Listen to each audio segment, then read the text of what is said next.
Hi, this is Daniel Gonzales from Box Turtle Bulletin, and this is my wish list of Christmas past. In years past, I thought being gay meant conforming to some nebulous standard.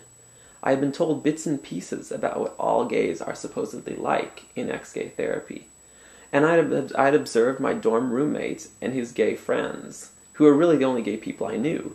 So when I ultimately began the coming out process, I had a very limited impression of what being gay meant to work off of.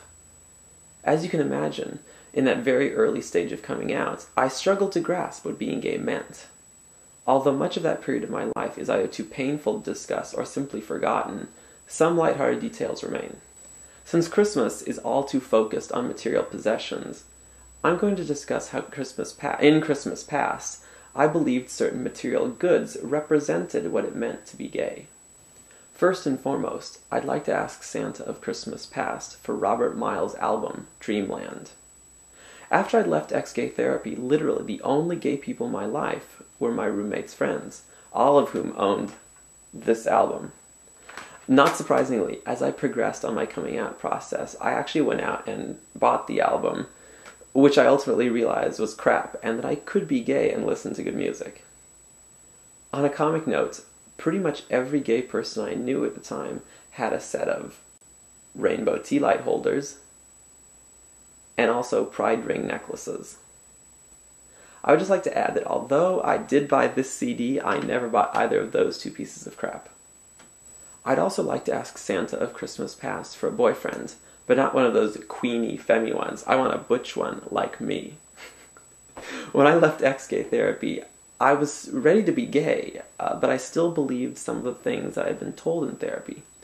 Specifically in therapy, I had been told false personality traits, or fronts, were common among gay men, and these often manifested themselves as queeniness.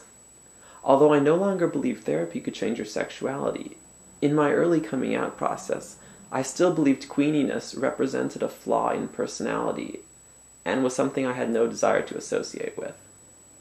Next, I'd like to ask Santa of Christmas past for a subscription to XY Magazine, which before the prevalence of the internet was one of the few outlets for gay youth culture.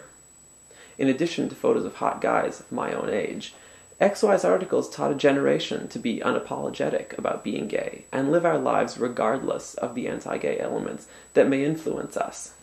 Sadly, XY has since devolved into a softcore porn magazine, but its legacy of helping raise a generation of strong, unapologetic gay men remains. That concludes my wish list for Christmas past. So from all of us here at Box Turtle Bulletin, have a Merry Christmas and a Happy New Year.